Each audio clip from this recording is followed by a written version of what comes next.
And hello and welcome to another episode of Infobotts. This is episode number 030, and I am your host, author Frederick Fishman. And today and every day we are sponsored by me.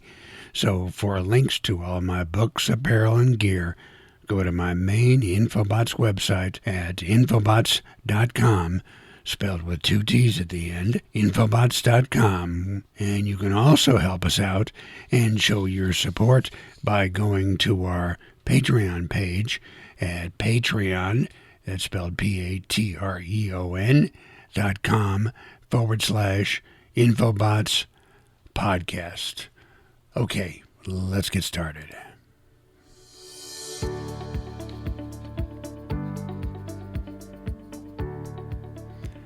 Did you know that one of the funniest sounding lake names in the world is Lake Titicaca? Now, Lake Titicaca sits on the border between Peru and Bolivia.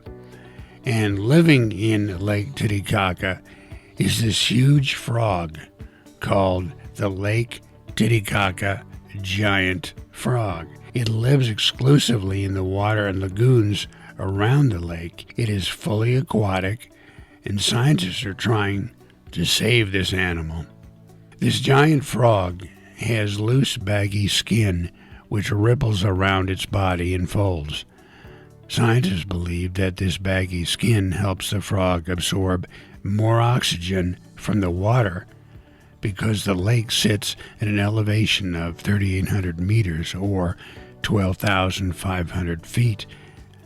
Their bodies can measure up to 14.5 centimeters or 5.7 inches, but they probably can grow much bigger than that. We just haven't seen them.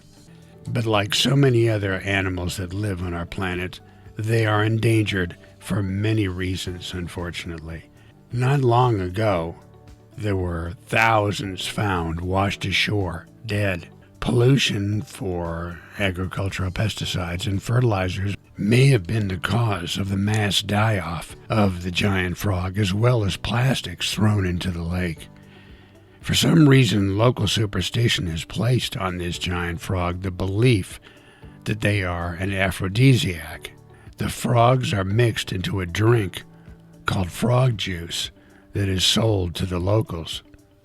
Their bodies are also sold as amulets, described in the dictionary as a small object worn to ward off evil, harm, or illness, or to bring good fortune. It's considered a protecting charm for the locals. The bodies of the Lake Titicaca giant frog are also turned into small artisanal bags, and their legs are eaten and roasted. It seems like once captured, this creature stands no chance against the ingenuity of humans. So now you know. Thank you for listening. We hope you will support our efforts to bring you this daily Infobotts podcast. You can help us out by visiting our Patreon page at patreon.com/Infobotts Podcast. Join us again for another episode of the Infobotts Podcast. Bye-bye.